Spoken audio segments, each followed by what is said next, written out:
and welcome to SHN Stonyhurst News. Today, we will be talking about deforestation in Malaysia. Malaysia is located near the equator at 4.2105 degrees north and 101.9758 degrees east in Southeast Asia, bordering Indonesia, Thailand, and Singapore, and neighboring countries such as the Philippines, Cambodia, Vietnam, and Myanmar. Moving on. Deforestation is not only a problem in Malaysia, but is a global issue addressed by people worldwide. I'll pass it on to our reporter, Amber, out in the field. Thank you, Taylor. Deforestation is when humans purposely burn or cut down forests for wood material to use the land for agriculture and mining, development as the population increases and people migrate, and construction. Most of these points link to hard cash and profit.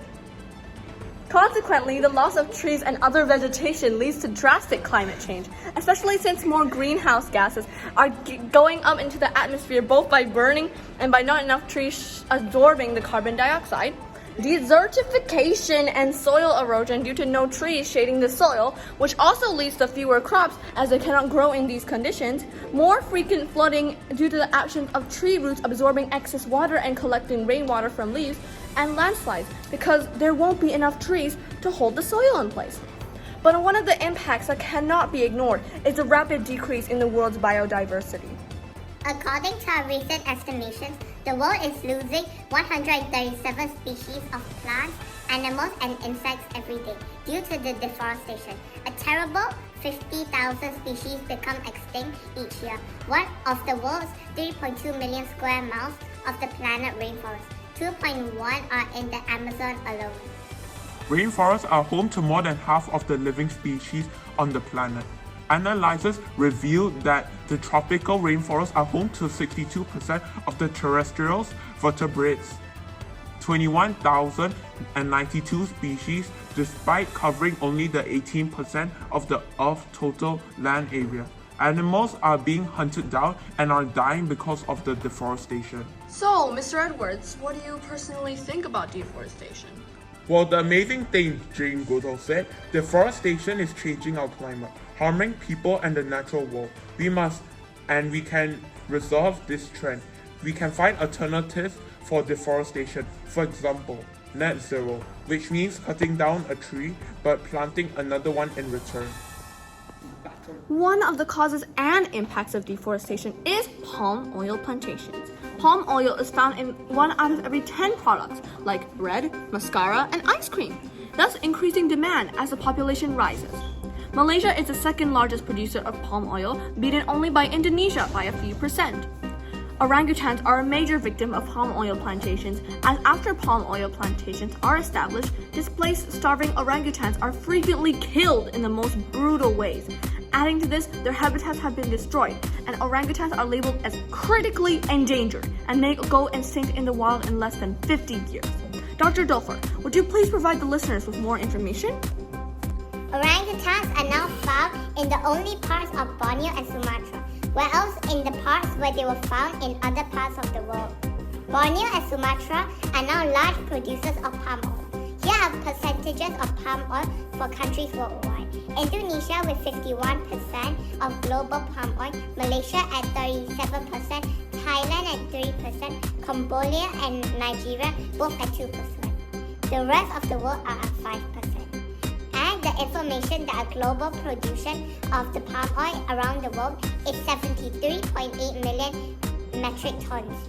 And 2% isn't as small anymore, with 1.76 million tons of palm oil for both Colombia and Nigeria. And Malaysia is at 27 million metric tons of palm oil.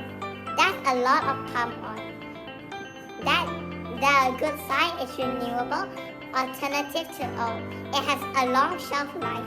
Well, it makes sense to stop palm oil and deforestation once and for all, right? Well, wrong. As I said earlier, we deforest forests for wood, use the land for agriculture, to mine, to house, and construct. Just stopping deforestation will impact society as well.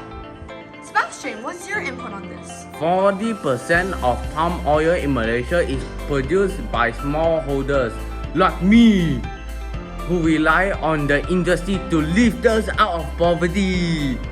I used to work as a cleaner, cleaning 24/7 and getting only 4 hours of sleep, 4 each night, and yet I can barely support my family. Now I can send my kids to school and some good income from working in palm oil industry. If palm oil production stop, I don't know what to do. We go back being poor, and my children can't get an education. So, Rudy, do you like palm oil plantations? Why not? They kill you brutally. Alright, thank you for your input, Rudy. Deforestation, there's a bright side to it, which I try my best to treasure. I grow my crops, they develop beautifully. But doesn't deforestation cause soil erosion? Yes, but the soil is still nice and fresh. I water my crops daily so I can sell them off for profit. Look, I need money. Without deforestation, where would I grow my crops to get the most sun? How many will I earn? Money! Thank you very much, Amber, and have a look at all the different perspectives on deforestation. A solution to it is net zero, where you plant a new tree every time you destroy one. And the difference cannot happen without you. You can plant a tree, use less paper, recycle paper and cardboard, and use recycled products, buy only sustainable wood products, avoid buying too many palm oil products, reduce meat consumption, and not burn firewood excessively. And that will be the end of this report. Thank you for listening and stay tuned for more breaking news at SHN.